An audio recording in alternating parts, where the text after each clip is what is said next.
Happy Tuesday. We are here for another Tea and Talk Tuesday with LaTonia, and I am your host, LaTonia Monroe Naylor, the mission rich business consultant and transformation strategist.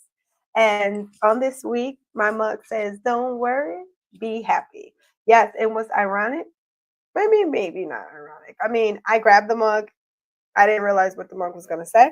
But when I grabbed it, I was like, this is actually going to align very well with what it is that we're going to talk about today. And so I want to ask you a question. We have been talking about New Year, new goals all month long. And now we're getting towards the end of our month. And I want to check in with you and just do a temperature check and see where you're at. Have you already started working on your goals? Have you done your list? Have you counted up the cost? Have you looked at who's in your strong circle? Who's your personal board of directors, if you want to call it that? Have you thought about those things? And so now I don't want to say we're done because those are things you're going to do all year. Like you're going to revisit that all year. The point of writing it down is so you can see as a point of continuous improvement. Did it work or did it not work? Did you get it right or did you not get it right? Because guess what? You're gonna make mistakes and you're gonna get some things wrong. The good thing is if you don't do it intentionally, you don't have to reap as bad as somebody who's intentionally trying to get over and people intentionally trying to do things that are horrible. But if you happen to make a mistake, make a bad choice, hire a bad contractor, hey, those things happen. But at least you got somewhere to bounce back to because now you have somewhere to work from. You get to say, hey, set this goal, didn't work well. Set this goal, thought this person was in alignment, they're not. However it works for you. And so I want to ask you a question. Are you sure that you are ready? Ready for what? I don't know. I don't know what you wanted to do or what you put on your list. Are you sure though? Because if you have done the things we suggested throughout the month, and if you're tuning in for the first time today, then you need to go back and look at the other episodes because what we're not going to do today is go back over all that stuff again. So you got to go back, take a look at it, see, what we're talking about, so you can be right in alignment with where we're at today. And we're going to be doing that throughout the months. Let me just stop for a second and say that. Throughout the year, we are going to be having these different conversations each month. And what we decided to do differently this year is rather than having random conversations every week, we're really going to be intentional about themes and making sure that folks can follow like where we're going. So in February, it's going to be great. I'm not going to tell you what we're doing in February just yet, but we are going to have some great conversations in February and as we continue throughout the year. And so with that being said, we want to get back to that nitty gritty, that question. Are you sure you are ready? Now, this is the reality. How is your mindset? Because a lot of times people think they're ready and they're not. This is why I wanted you to count up the costs. This is why, because you may not be ready. And guess what? It's okay. This is why sometimes we put things on our list every year and it continues to be on our list because we're not ready. Let's be honest. There are some of us that love chocolate cake more than we like people. Okay. And to tell that person who loves chocolate cake to go on a diet is just something that they're not wanting to do. They don't want to give up the chocolate cake. So, but when they're ready to really change and they realize how bad the chocolate cake is affecting them, they will give up the chocolate cake.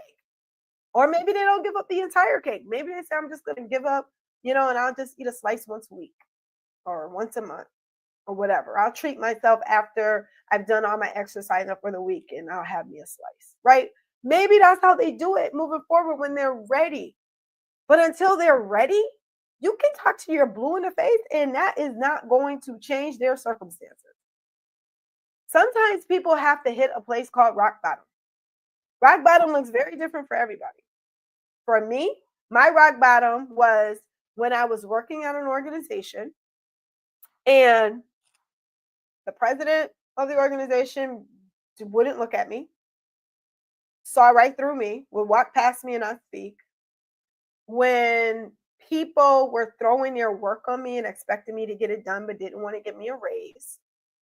When I was seeking a raise, earned the raise, did everything I could to contribute towards getting my own raise and still was not giving the opportunity that I was promised because I understood the level of work that I was doing, those were the things that made me hit rock bottom. My rock bottom wasn't me out without a job or like some people think your rock bottom has to be very ugly. For me, it wasn't ugly from the sense of me walking around looking like I've been through some things.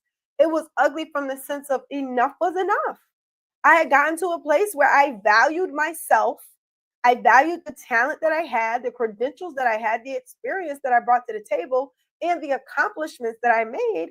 And I was not receiving the level of respect that I deserved. And that was okay. Like, I'm not saying that people did it to me on purpose. It's very possible that the president didn't see me because the individual was so busy throughout the day that they didn't have time to pay me any attention. It's very possible that because of budget constraints, it was impossible for them to pay me more than what they were paying me. That is all possible. So, in no way do I say these things to be derogatory, to make assumptions that people are just bad people, because that's not my assumption. As I told y'all weeks ago, and I've told you even last year, anytime you hear me talk, I am an assume good intent person. I assume people have good intentions until they show me otherwise. The reality is that I have to think that way. I have to have that mindset. See, this is why I tell you that how is your mindset? I have to have that mindset because of the kind of work that I do, the kind of people I have to work with, the kind of things that I have to endure. If I go into work every day or into my projects every day with the attitude that people don't like me or people, whatever, if I have that in my head and in my heart all day, I'm not going to be a good person. And because I'd rather be a good person more than I want to pay attention to what they're doing. Now, I'm not a fool. Understand. I'm not telling you to ignore signs of safety. Sometimes we're in situations and it is so toxic, it is not safe. I'm not telling you to do that. Please understand. What I'm saying to you is that just because people are small minded doesn't mean you have to act small with them. That's what I'm saying. I can be the bigger person in the room and I'm 5'2". I can do that. I can look at somebody and know they can't stand me and still keep a smile on my face and be respectful. I can do that.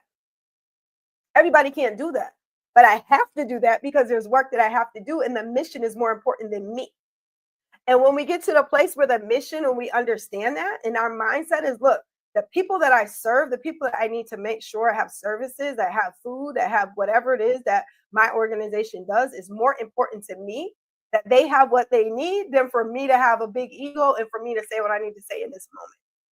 Now, don't get me wrong. I will say what I need to say when the time is right and how I need to say it in a way that I have dignity, respect, and can still sleep at the end of the night. And my kids can look up to me.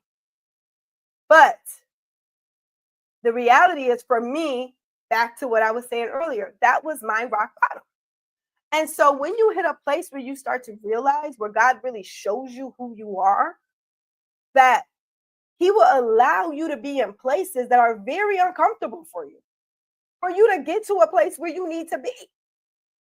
And I talk about this a lot in my book, missionrichandprofitpower.com. You can go there if you want to order a copy if you have not already. You can get a physical copy. You can also get an ebook version of it if you're one of the ebook people, you have an ebook reader and all that good stuff. But the reality is, if you want a signed copy, you can get it directly from me. Otherwise, you can go online and you can find it at Amazon and other places like that as well, and get it. But I said that to say that I talk a lot about this mindset stuff because the things that we go through can either cause us to get bitter, traumatized, and calculated. And when I say calculated, because some people will sit around waiting for the opportunity to get you back, you do something to them, or they'll sit around because you like that. That's what they do. They're like, hey, you burned me, I'm gonna burn you back. I'm waiting for the right opportunity, right? I didn't want to be like that. I did not want to be like that. So because I didn't want to be like that, I said, you know what, God, it's time for me to grow. And that was the biggest push. Like that was the thing that pushed me into the next level of my life. And I have no hard feelings for the environment that I left, the organization that I left. I don't speak ill of them. I refer people to them. I engage with them because I understood it was God pushing me into my place of purpose. I read in between the lines. If we read in between the lines and see what God is doing in the moment, we won't take things so personal that we allow it to impact us for the rest of our lives in ways that now we can't function. So to start a business is not a reality. To start a nonprofit is not a reality because we're so caught up in the what was and the what people did and how they did it and why they did it that we can't move forward with what it is that we were called to do. And you were called to transform whatever you've been through into passion that you use to help people, that you use to raise your kids better, that you use to impact your community or your surroundings or your church or wherever it is that you are supposed to be and create change and impact. Everybody is not an entrepreneur. That is an unpopular thing to say. Everybody is not an entrepreneur. Everybody shouldn't be a person that has their own business. That is not the only way for you to build legacy. There's a lot of other ways you can build legacy and not be an entrepreneur. Now, could I be turning away some clients by saying that? Possibly, but I'm got to be real. Everybody is not an entrepreneur. That's why you need to get the book and you need to read it and you need to understand what it takes to really be a good, strong business owner. To move to a place where you go not just from being an entrepreneur and business owner, but to being a CEO. You can't get there if you don't have the mindset in place. That's one of the fundamental things you need to have is the mindset. Okay? Y'all see, I get really excited about this because mindset is so important. Most people never make it. I'm sticking with this 20% thing this month. No, most people never get beyond and they're never going to be part of that 20% that make it past 5 years because of the mindset. They have martyr mindset. They have YouTube mania mindset. They have, I mean, I could go on and on. They have entitlement mindset. Like I talk about these things because that's what happens. People, instead of you having an understanding that there are things you have to do to get where you need to be, and everybody's not responsible for your flaws or for your downfall or for the barriers or the challenges that happen in your life. Like some things just happen. Some people are just ignorant and they don't know better. Some people are not hateful, they're ignorant. And we're holding on to things that people did out of ignorance and they weren't even intentional. Another unpopular statement. some people want to get offended by everything. Everybody's hateful. Everybody's not hateful. Some people are legit ignorant. They don't know any better. When I say ignorant, I'm not saying like bad people.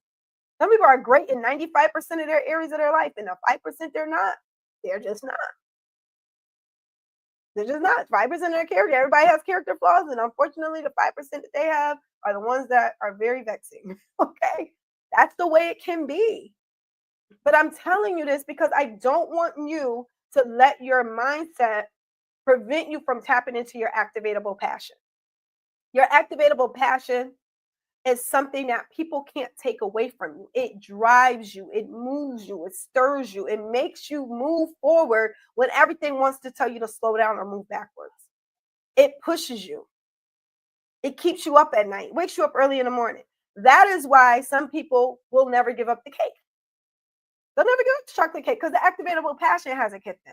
But when they find something that's important enough to them, that they will put that cake down. I'll tell you because I'm one of them. I loved chocolate cake until my health started failing. Until I started having pains and fibromyalgia attacks and all that. Then I realized I didn't love chocolate that much. Real talk. That's why y'all see me on my stories sometime in my foot bath detox or whatever. I go get my body wraps. I do different things. I try to get detoxes done, cleanses, excuse me. I'll do them at least once every 3 months. I'll do a food cleanse. It's important to me because I am activated to be passionate about my health because I have children that I want to be around for. And I don't want it to be my fault that I'm not here because I didn't want to give up the chocolate cake. So what will you do now? I'm not going to talk a lot about the activatable passion because if you want to know more, you can get the book and you can learn more about that. I definitely want to breeze through that because I want to know, what will you do now? Our time is wrapping up and I want you to think about it. What will you do now? Now that you know what you have to do, how are you going to stick with your goals? Do you need a coach? You tried it before by yourself. You've been doing it by yourself for all this time. Do you need a coach? Pick me. No, sir. I used to have this joke when we were growing up that, you have pick me's all around. Like there's just certain people that are just like, pick me. Like, so that was a bad joke. My family would definitely understand what I meant when I said that. Little family joke. But I say that to you because I want you to think about it.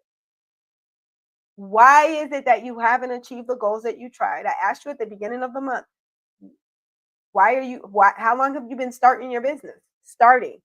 Like, you've been starting it for 5 years. It's not done yet because of a reason. Why? We talked about a lot of the reasons why people don't have their businesses going or started. Do you really want to start it? Are you ready? Because if you're ready and you know some of the reasons now why you're not there, then you should be DMing me. You should be messaging me, commenting to me to say, hey, I'm ready. I want to know what I need to do. It could be a conversation. It could be getting in the academy. It could be getting a book. It could be a referral to somebody else that is more your expertise of what you need. Because I am not one of those people that would just take anybody and just waste your money. I don't do that. I'm the person that if you come to me and we do a complimentary call and I know you need a certain set of services, like recently I had somebody who wanted to do real estate and I'm not a real estate investor. So I referred them to somebody I know who does real estate investing and mentoring and referred them to the attorney to be able to get what they need so they can get ready for that. That's how I move. I don't play those games. I know where my lane is and I stick in my lane because I'm a believer that you reap what you sow. I don't chase dollars. Mission rich people don't chase money. They chase mission. They chase the conviction that they have to do something better. And I'll tell you more about why that is in months to come. But I really want to just nail that, you know. I won't say that nail that coffin, but some things do need to be buried. Some things you should have buried in 2024 and you brought it right on over to 2025. And procrastination was one of them. Put it in a box, nail it, and bury it. Okay. I want you to do that because I know you can do this. I know that if this is something that you are passionate about, if this is something that you want to do for all the right reasons, if you have sat down and you've counted up the cost and you looked at who you have in your team and you are saying, I am ready, then you need to move. Because if you don't move when you're ready, then you ain't going to be able to be ready. I was looking for a quote, y'all. I couldn't find it. I forgot it. But you gotta laugh. You gotta laugh. You gotta laugh. Okay. Yes, laugh. Laughter is good for the soul. That's one of the things you will learn in business. You won't always have the perfect way to say everything, and that is okay. All right, it is okay. As long as you know what you talk about, as long as whatever you say you can do it. We good. Don't tell me you know how to do graphics or you know how to do videography or you know how to do makeup, and then I come out looking like a clown and you think it's nice. No, don't play games. Don't play those games. Shout out to Beauty Hookup. She always makes sure that my makeup is done and make sure that my hair looks presentable when I go out, when I do different things. Today she didn't do my hair, y'all. That was me. I did my own hair. So I'm just saying. But she did make sure my makeup was looking good though. She did do that. But I want to give her a shout out and just shout out to all of y'all just for tuning in, sticking with me this month. This is gonna be a big year. I know greatness is coming. There was a word that I received at the beginning of the year, divine acceleration, and I believe that is going to happen, especially for you who have said, I'm ready. I'm sick of sitting on the sidelines. I'm ready to move. So DM me, comment. I will be looking for y'all. You know where to find me on social media because that's probably where you're watching this from. But I also have other platforms, so feel free to go on over there and like my stuff. I have a blog that will be coming out soon. And so I want you to be looking for that. And I want you to sign up for my email list so that you can get some information and tips there as well. With that being said, have a blessed rest of your day. Getting ready for